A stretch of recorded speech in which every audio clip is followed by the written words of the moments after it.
Welcome back to another episode of Consciously Clueless.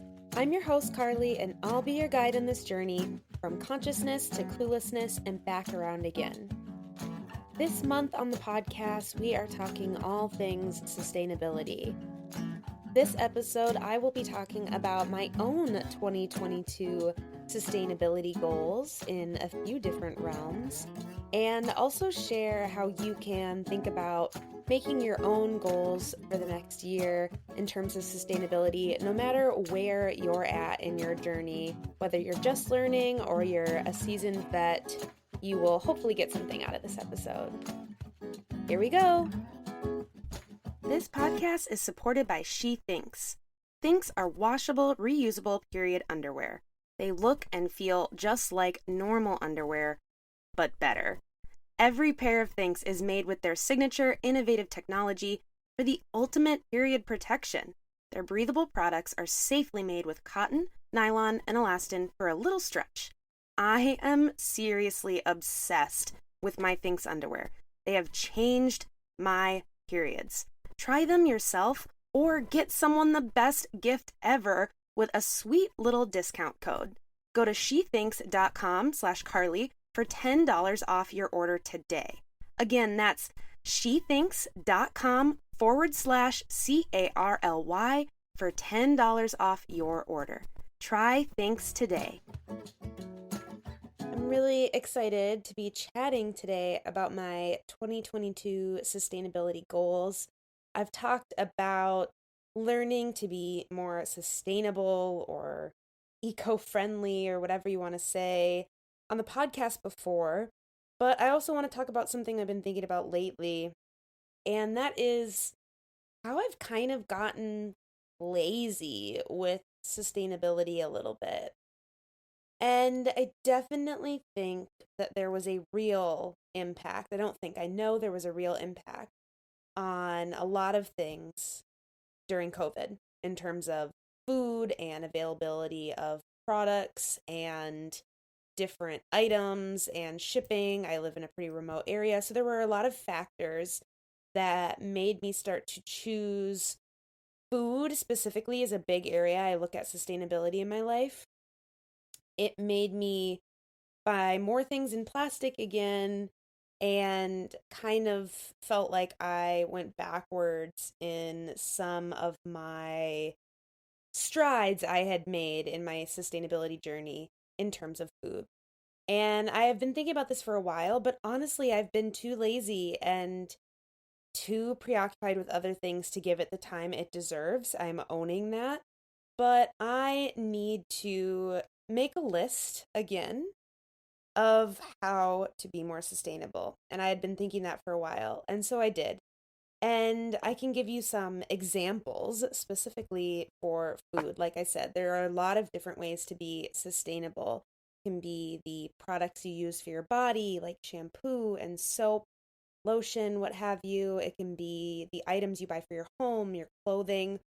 All of those, I am fortunate and privileged enough to have had pretty similar in the ways I practice sustainability throughout the last couple of years, thrifting and buying products online that I like that are more sustainably made.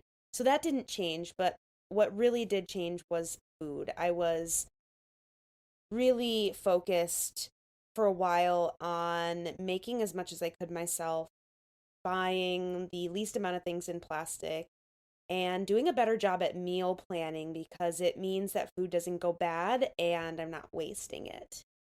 And those things really haven't been top priority.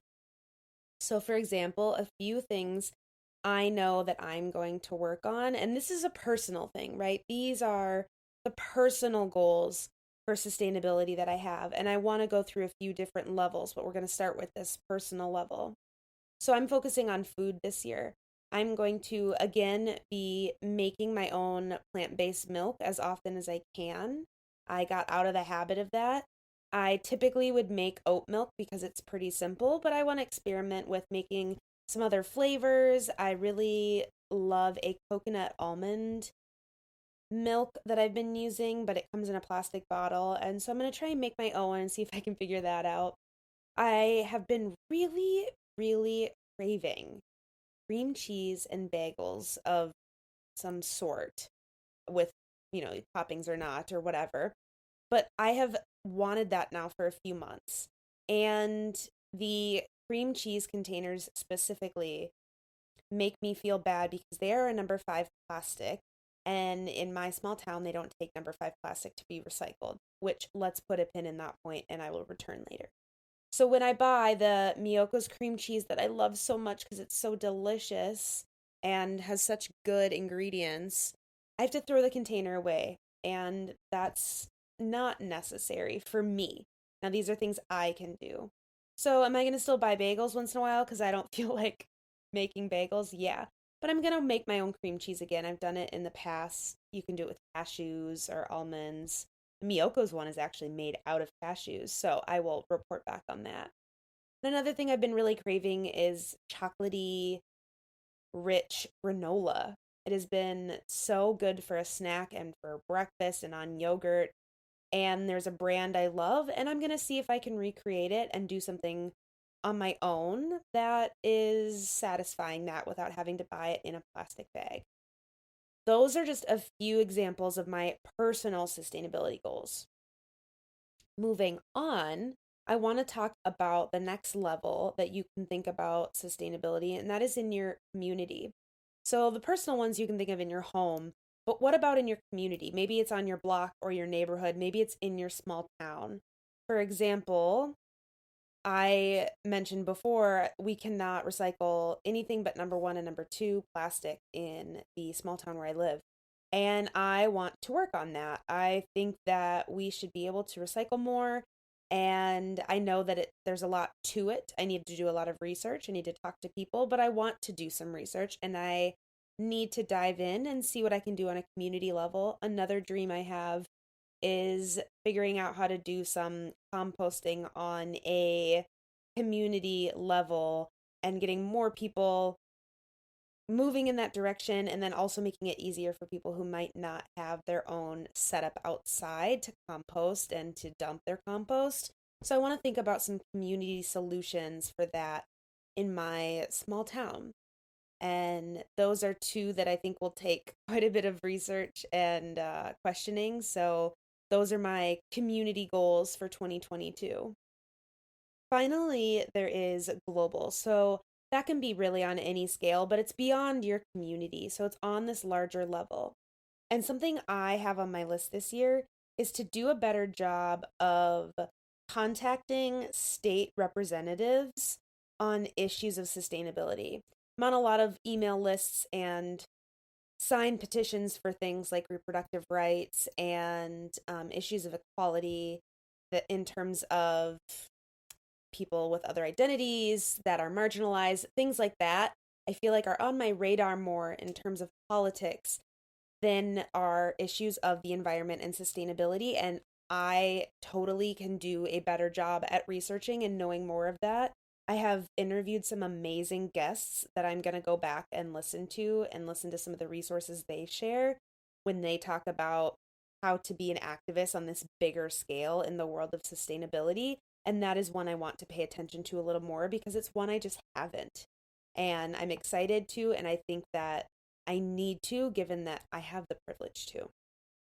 So, those are just a few examples, but those are my personal community and global sustainability goals for this year. And I want to talk just for a few moments here about how to set those for yourself. So, the first thing to do when thinking about, okay, yeah, I want to be more sustainable this year, where do I start? The first thing you have to do is figure out where you are. So, there are so many resources of like lists or blogs. I've shared many of them before. If you are needing help, of course, reach out to me. But you can find a list of like 100 ways to be more sustainable. How many do you check? Do you check one of 100? Okay, then let's start on a small level. Are you pretty far along in this journey? You've thought about this. This is not a new world for you. And you're like, yeah, I'm pretty like much ticking the boxes. You need to take it to the next level then. So to make these goals, you first have to figure out where you're at in your journey. If this is the first time you're ever thinking about that, let's start small and literally just take it bit by bit. You can go back and listen to sustainability focused podcast episodes here, of course. I have to suggest that. There are some great ones with guests and also some solo episodes where I give tips about how to be more sustainable and more insight into my own journey with sustainability. But that is a great place to start. There are other podcasts that solely focus on this if that is your jam. There are great YouTube videos and Pinterest boards, and there's really on any platform you can find a community of people talking about this. So just kind of figure out where you are and know where you're going to start. And then make a list in these three categories: personal, community, and global. Even if you can name one thing in each category to focus on this year, that's amazing. If that's all you can do, it's not all you can do. If that is where you're at this year, that is perfect. But make sure to give yourself a few minutes to think about what is realistic. Don't set yourself up for failure. Don't put 75 things on this list. If this would have been me 4 years ago, let's say, I probably would have had 14,000 things in each category. But I just want a few in each one. If they get checked off, I'll move on and I'll add some more, but this is where I'm going to start. So don't set yourself up for failure. Be realistic. What do you have time for? What do you have resources for? What do you have the capacity for, whether it's mentally or spiritually? Because, it's 2022 and there's a lot going on. So figure out what you're capable of in this journey right now and then start. Do one small thing tomorrow. Read an article, get started somehow so you feel like you're making progress. And if you need more help, this is actually something I can help you with, is coaching in sustainability. I love it, obviously. So you can always contact me for more guidance, but just start there and see where you can get. I hope listening to some of my examples was helpful for you in thinking about where you're at. And I hope to hear from some of you and see if this was useful. Maybe if you got some tips, if you got a place to start, or just if you need resources, this is my jam. So always, always hit me up. Thanks for listening to another episode of Consciously Clueless. If you enjoyed this episode, hit subscribe wherever you're listening. If that's somewhere like Apple Podcasts, leave a review and you could be read on air as the review of the week. Looking for more podcast content, yoga videos, meditations, and all-around amazing community? Head over to patreon.com/consciouslycarly and check out what's going on. And finally, if you are ready to make changes in your life but don't really know where to begin, let's work together. Head over to consciouslycarly.com and we can start the process and get you happy. Until next time.